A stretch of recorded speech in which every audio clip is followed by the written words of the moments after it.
तो hello friends, आपको quadratic equation के अंदर डर लगता है जो क्लास 10th के अंदर चैप्टर नंबर 4 है।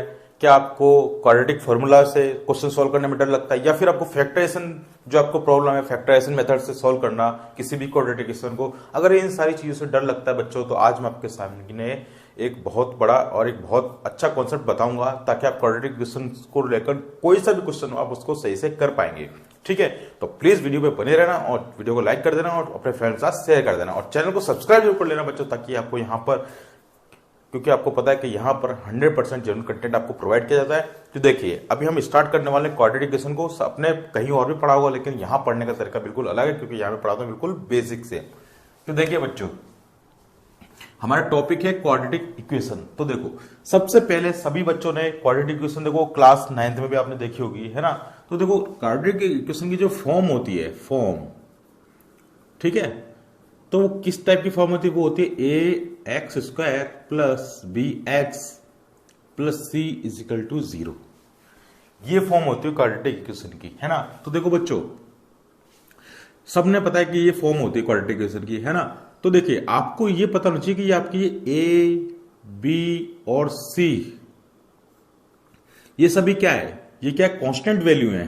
क्या है? कांस्टेंट वैल्यूज है ये, ठीक है।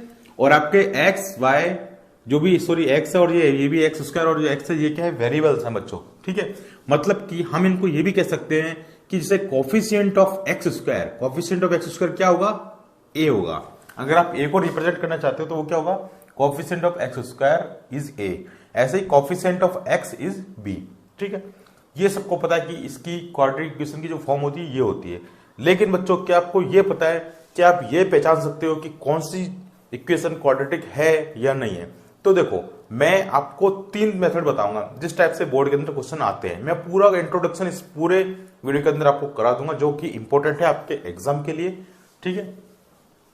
देखिए बच्चों, अब देखो हम कैसे पहचानेंगे कोई चीज क्वाड्रेटिक इक्वेशन है या नहीं है। तो देखो, उसकी क्या कंडीशन है, उसमें यह है कि नोट करके लिख लेना बच्चों, आप नोट करके लिख लेना। क्या लिखना है कि आपका बी एंड सी, मैंने क्या बोला बच्चों? B and C can be equal to 0। मतलब कि बच्चों, आपका जो बी और सी जो है वो क्या 0 हो सकता है। मतलब बी और सी की वैल्यू अगर मैं 0 पुट कर दूंगा ना, तो भी ये क्वाड्रेटिक इक्वेशन होगी, ठीक है। लेकिन बट इफ ए वो कभी 0 के इक्वल नहीं होना चाहिए। मतलब ए डज नॉट इक्वल टू 0, ये है मेन चीज। अगर बच्चों ए अगर 0 के बराबर नहीं है, ठीक है, तो ये क्वाड्रेटिक इक्वेशन नहीं होगी, ठीक है। तो ए अगर आपके 0 के इक्वल है तो फिर ये क्वाड्रेटिक इक्वेशन नहीं होगी। अगर ए को 0 के बराबर नहीं है ना, हाँ, तो फिर आपकी क्वाड्रेटिक इक्वेशन वो हो जाएगी, ठीक है। तो ये चीज आपकी क्लियर होगी। तो क्वाड्रेटिक इक्वेशन में क्या होना चाहिए कंडीशन, कि आपका जो ए है वो 0 के इक्वल नहीं होना चाहिए, ठीक है। तो आप पहचान पाएंगे कि हाँ ये क्वाड्रेटिक इक्वेशन है या नहीं। अब देखिए, दूसरी चीज अब मैं आपको एग्जाम्पल के तौर पे बताता हूं क्या क्या एग्जाम्पल्स आएंगे, ठीक है। अब देखो, हमको क्लास 10th के अंदर जो आपको क्वाड्रेटिक इक्वेशन है चैप्टर, इसको पढ़ने के लिए इसके अंदर 3 मेथड बताए गए हैं, जो आपका न्यू एनसीईआरटी एडिशन पे जो अभी नया सिलेबस है उसके अकॉर्डिंग मैं आपको पढ़ा रहा हूं। तो देखिए, 3 मेथड कौन कौन से हैं मैं आपको बता देता हूं बच्चों। फर्स्ट मेथड है आपका फैक्टराइजेशन, ठीक है। सेकंड मेथड आपका, मान लो यह है क्वाड्रेटिक फॉर्मूला,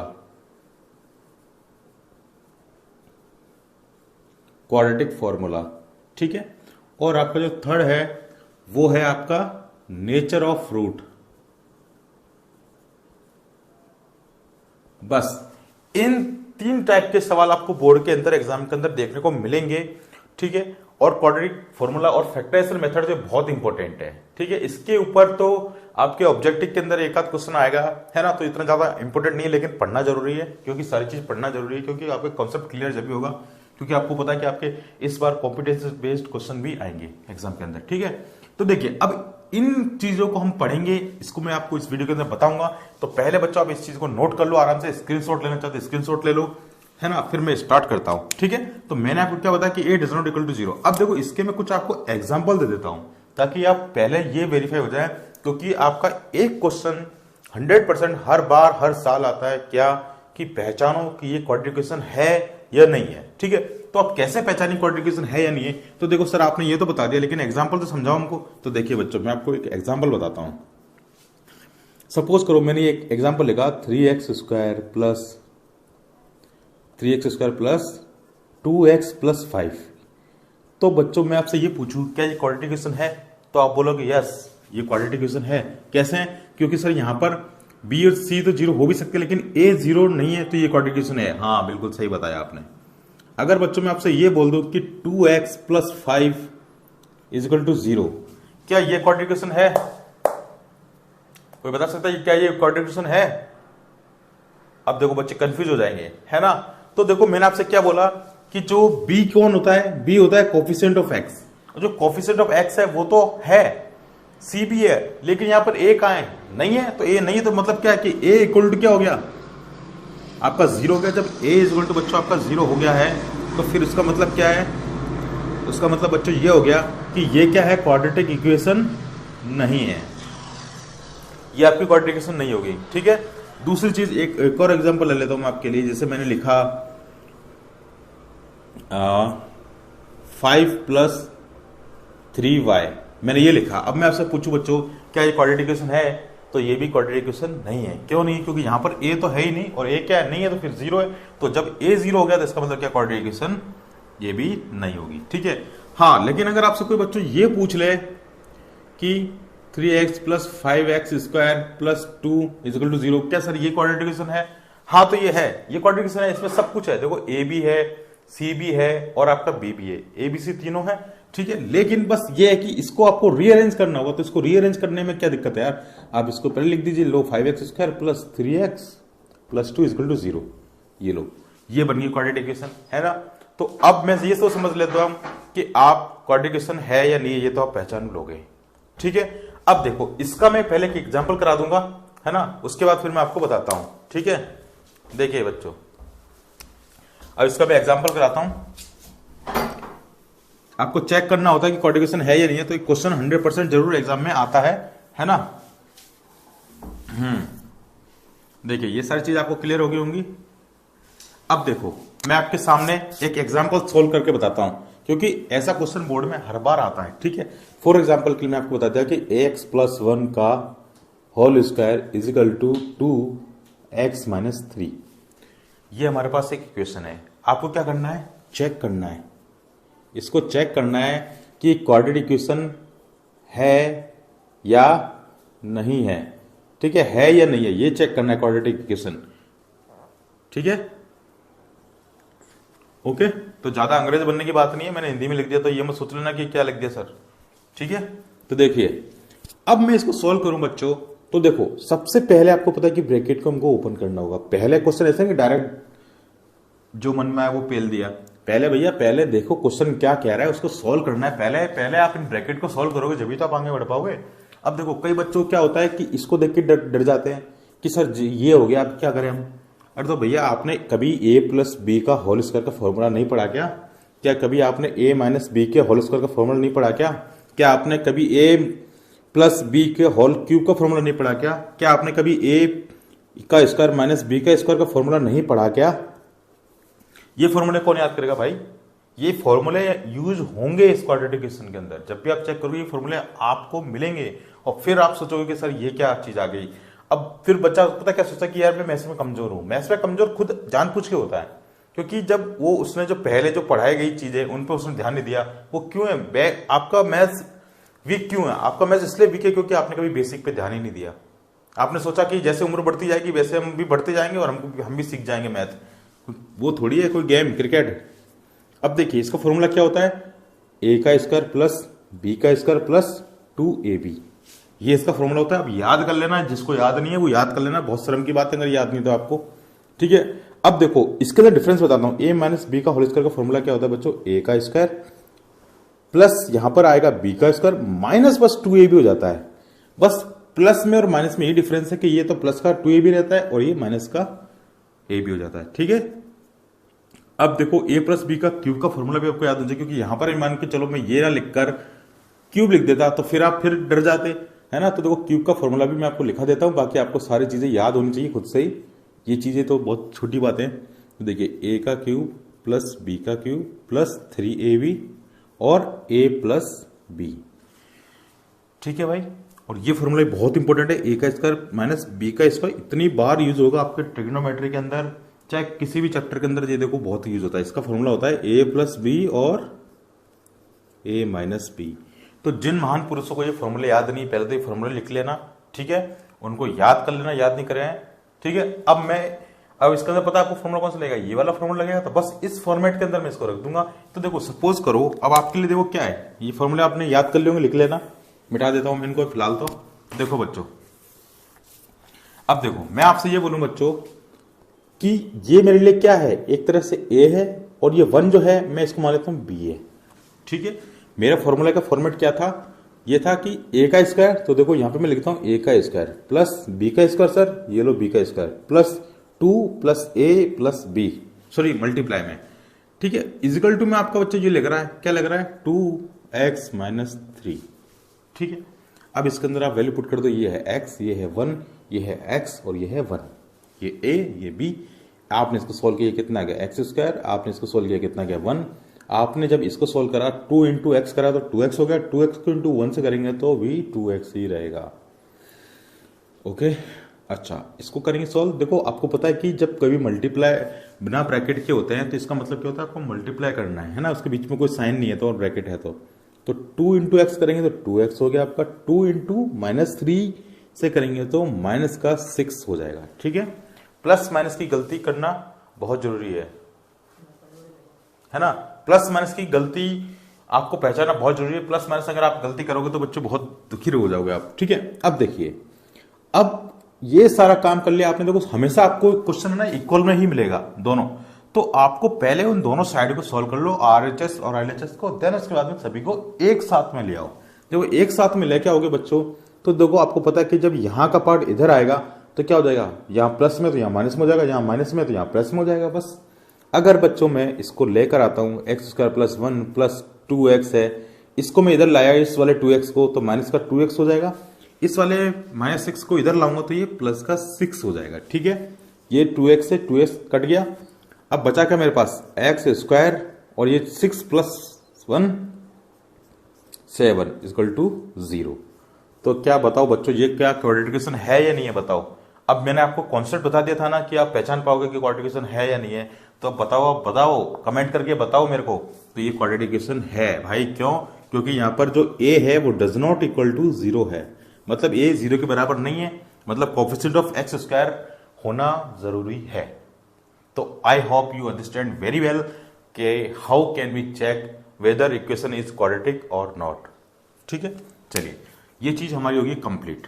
अब मैं आपको पढ़ाता हूं मैं फैक्टराइजेशन मेथड, ठीक है। फैक्टराइजेशन मेथड बहुत इंपॉर्टेंट होता है और बहुत जरूरी है। आप चाहे क्लास 11th में चले जाओ, क्लास 12th में चले जाओ, क्लास 9th में देख लो, 10th में देख लो, 8th में देख लो, जब से फैक्टराइजेशन चल रहा है तो काफी इंपॉर्टेंट है। और ये 10th में 100% क्वेश्चन आता ही है आपका, ठीक है।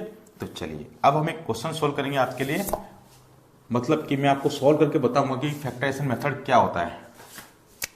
चलिए अब हम स्टार्ट करते हैं कॉन्सेप्ट हमारा कौन सा वाला, फैक्टराइजेशन मेथड का। तो देखो मैं स्टार्ट कर रहा हूं, क्या पहला पार्ट क्या है, फैक्टराइजेशन मेथड, ठीक है बच्चों। अगर वीडियो अच्छा लगे तो प्लीज लाइक कर देना और कमेंट जरूर करते जाना बच्चों, ठीक है।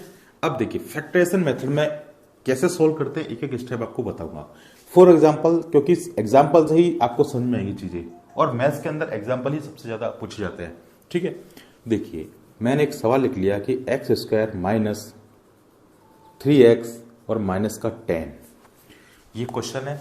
अब इसको आपको फैक्टराइजेशन मेथड से भी करके दिखाऊंगा और इसी क्वेश्चन को मैं आपसे क्वाड्रेटिक फॉर्मूला के तौर पे भी सिखाऊंगा। मतलब कि देखो आपको ये चीज पता होनी चाहिए, चाहे आप क्वेश्चन को किसी भी क्वाड्रेटिक क्वेश्चन को फैक्टराइजेशन से सोल्व कर लो या फिर आप क्वाड्रेटिक फॉर्मूला सोल्व कर लो, आंसर आपके सेम रहेंगे, ठीक है।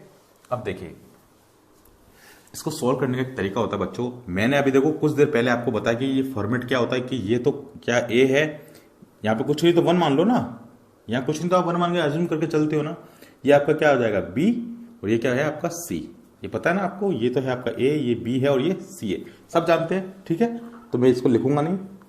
चलिए, तो आपको इसको सॉल्व करने का फर्स्ट स्टेप क्या होता है, आप क्या करें, पहले A इंटू सी करें। तो A कितना, यहाँ कुछ नहीं तो 1 था, C कितना यहाँ पे 10 है, तो 1 इंटू मतलब A इंटू सी करो कितना आंसर आएगा भैया, 10 ही आएगा।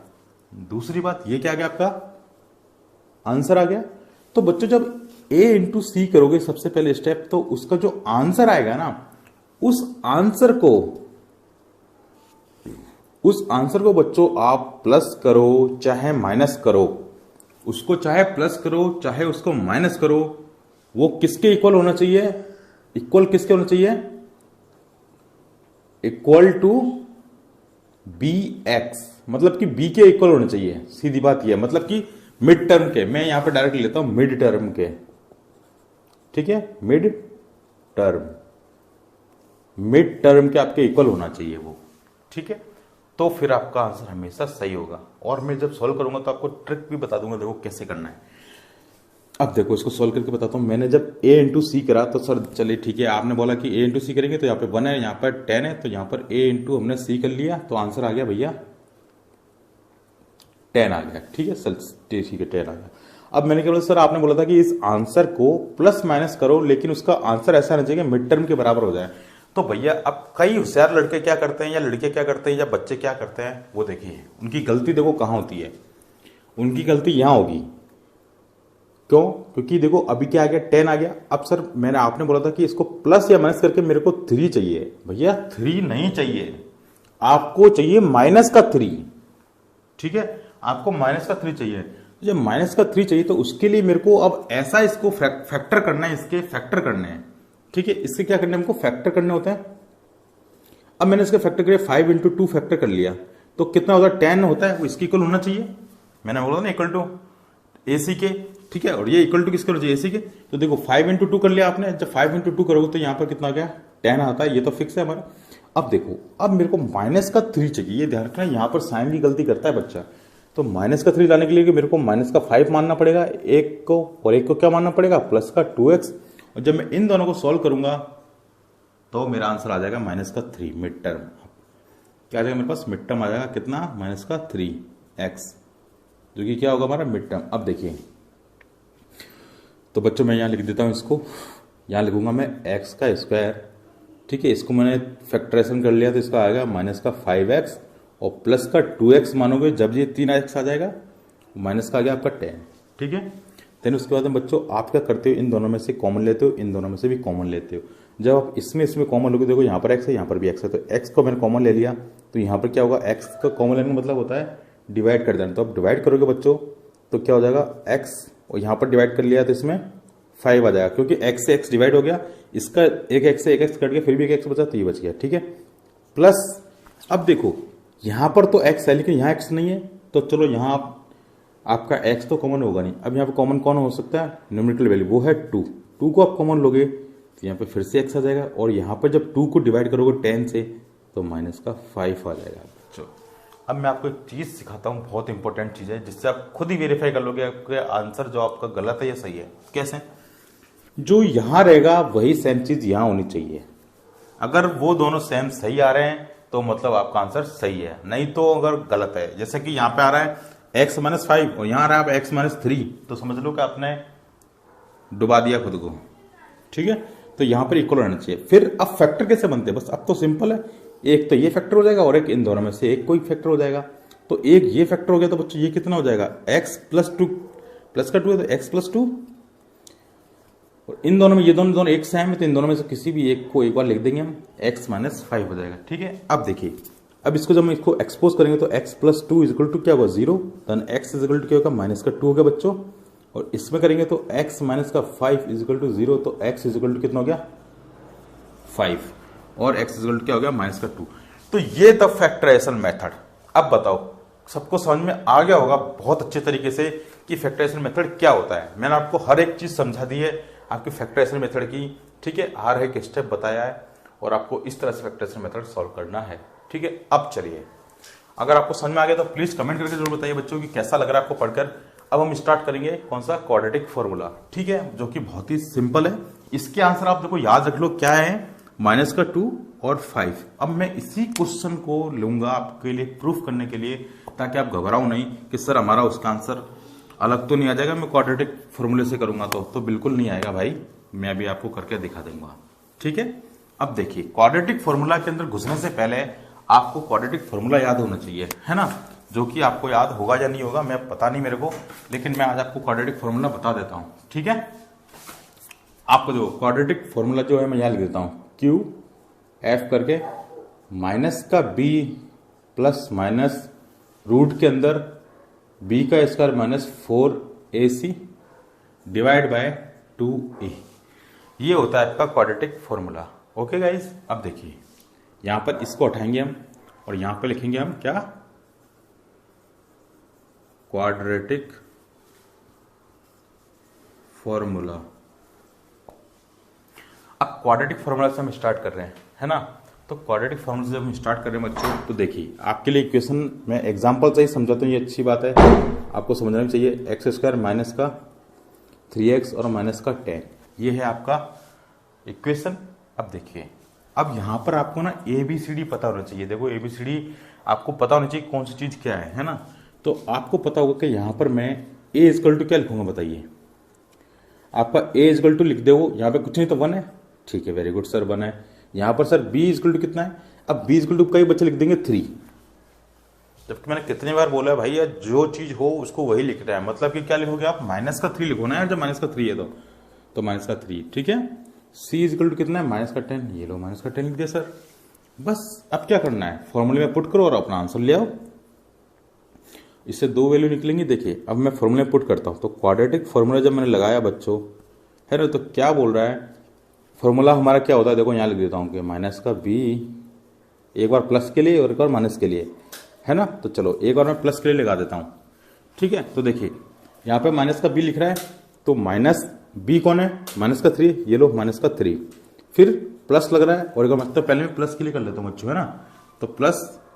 अब देखिए मैं एक चीज और बता देता हूं आपको, या तो आप एक काम करो यहाँ पे डी भी निकाल दो डायरेक्ट ही। अब डी कैसे निकलता है, डी कौन सा होता है, डी होता है भैया आपका बी का स्क्वायर -4ac। क्या होता है डी की वैल्यू, बी का स्क्वायर -4ac, मतलब कि मैं इस पूरे पार्ट को बोल रहा हूं क्या, डी।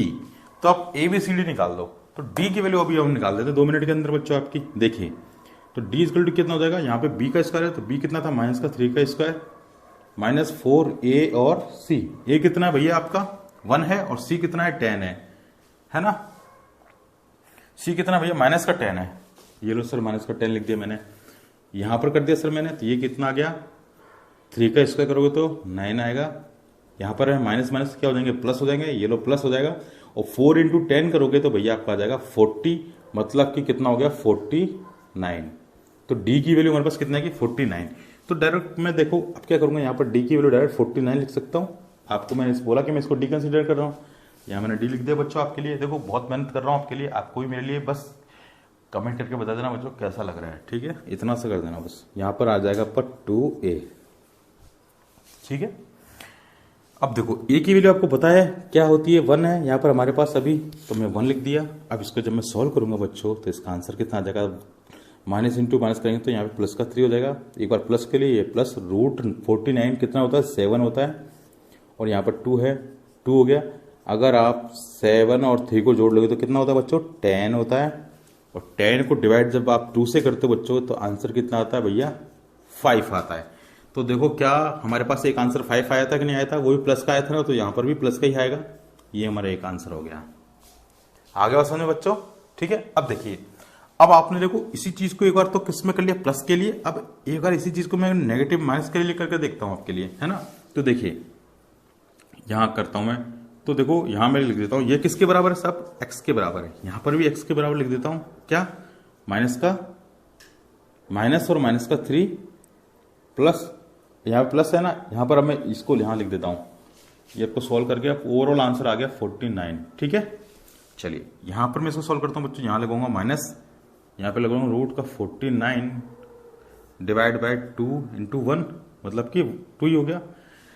आपने इसको सॉल्व करा बच्चों तो ये हो गया 3, और ये हो गया -7 डिवाइड बाय 2, अब बताओ माइनस के 7 में से अगर 3 है तो माइनस के कितने बचेंगे? माइनस के 4 बचेंगे बच्चों। माइनस के 4 डिवाइड बाई 2 कर लोगे तो आंसर कितना आएगा भैया आपका? माइनस का 2। तो क्या बताओ ये माइनस का 2 आंसर आया कि नहीं आया? जो पहले आया था और 5 वो पहले आ चुका था, ठीक है। तो देखो बच्चों, मैंने आपको क्वाड्रेटिक फॉर्मूला से कैसे करना है क्वेश्चन को सॉल्व आपको ये भी बता दिया है। तो देख लो बच्चों, अब मैंने आपको हर एक चीज समझा दी है। इसका जो मेन इंट्रोडक्शन पार्ट था वो यही था, ठीक है। आई hope you understand very well और आपको बहुत अच्छे से समझ में आया होगा। प्लीज कमेंट करके मुझे बताना कि आपको कैसा लगा ये वीडियो, और वीडियो को लाइक जरूर कर देना, फ्रेंड्स के साथ शेयर कर देना। और अब इस वीडियो के बाद में बच्चों मैं आपके साथ डिस्कस करूंगा क्या प्रीवियस ईयर के सारे क्वेश्चंस, ठीक है। जैसे मैं पहले आपको इंट्रोडक्शन वाला पार्ट पढ़ाऊंगा, उसके बाद में प्रीवियस ईयर के क्वेश्चन करेंगे सारे इसी चैप्टर से लेकर, ठीक है। जो भी इंपोर्टेंट क्वेश्चन होंगे सारे उसमें बता दूंगा मैं आपको। तो प्लीज वीडियो में अच्छे बने रहना, वीडियो को ढंग से देखना, पढ़ाई करना, सब कुछ समझ में आ जाएगा। एकदम बेसिक से बताइए कि चीज बताइए, तो लाइक कर देना। फिर मिलते हैं नेक्स्ट वीडियो में। अपना ध्यान रखना, टेक केयर, और प्लीज चैनल को सब्सक्राइब जरूर कर लेना। Okay guys.